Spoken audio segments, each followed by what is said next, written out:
E aí, pessoal, aqui é o Gabriel do PetTech e hoje eu vou apresentar para vocês os conceitos de circuito em série e circuito em paralelo. Então, bem, começando pelos nossos circuitos em série, o que faz um circuito que ele seja em série? O que é um circuito em série? Ele é um circuito onde as cargas são alimentadas em sequência. Então, aqui nesse caso, eu tenho duas resistências e elas estão alimentadas em sequência, ok? A minha corrente passa primeiro pela primeira e depois pela segunda. Então, isso é um circuito em série. E qual que é a principal característica de um circuito em série? Bem, a resistência equivalente nesse circuito, se eu olhar ele assim de fora, o que eu vou ver? Eu vou ver uma resistência equivalente que vai ser a soma algébrica dessas duas aqui. Nesse caso, vai ser 2K.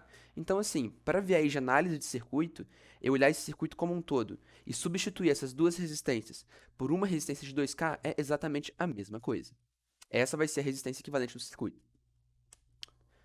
Bem, outra coisa, a corrente, ela vai ser a mesma em todas as cargas. Eu podia ter 20 resistores aqui. A corrente vai ser a mesma em todos eles. Por quê? Se eu tenho um fio aqui e um fluxo de corrente, ela vai ser a mesma. Não tem como eu parar esse fluxo. Não tem para onde essa corrente fugir, por assim dizer. Então, por isso que a corrente vai ser a mesma. E qual que vai ser o valor dela? Vai ser a nossa tensão da fonte dividido pela resistência equivalente. É a lei de Ohm, normal. R vezes I igual a U, então para a gente ter a corrente, passa dividindo a resistência. Então, assim, no caso, para calcular o valor de I, eu vou ter uma I para o circuito inteiro, logo eu vou trabalhar com a resistência equivalente, ok? Não com uma ou outra resistência. E por último, a corrente, como eu comentei, é necessariamente igual no circuito inteiro, mas a tensão não. Como assim? Olha só. Olhando o meu circuito como um todo, a queda de tensão nele inteiro vai ser 5 volts, ok? Que é o valor da fonte. Só que esse 5 volts ele é distribuído entre as duas cargas, nesse caso. Óbvio, poderiam ter mais cargas. Mas então, como assim?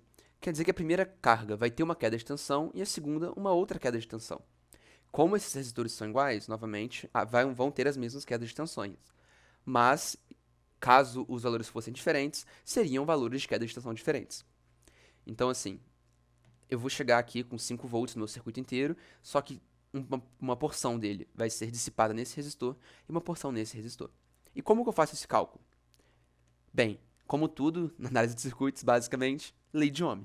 Então, R vezes E igual a U. Qual é a corrente que eu tenho? É aquela que a gente viu aqui atrás, né? A tensão total sobre a resistência equivalente. Vezes o resistor que a gente quer. Então, assim, eu tendo a minha corrente total, qual é a queda de tensão nesse resistor? É só multiplicar a corrente total por esse resistor. E assim vale para todos os outros. E essas minhas quedas de tensões, elas somadas algebricamente, têm que ser iguais à queda de tensão total no circuito, ou seja, 5 volts nesse caso. Então, pessoal, para os circuitos em série é isso, e já já a gente se vê para poder falar sobre os circuitos em paralelo.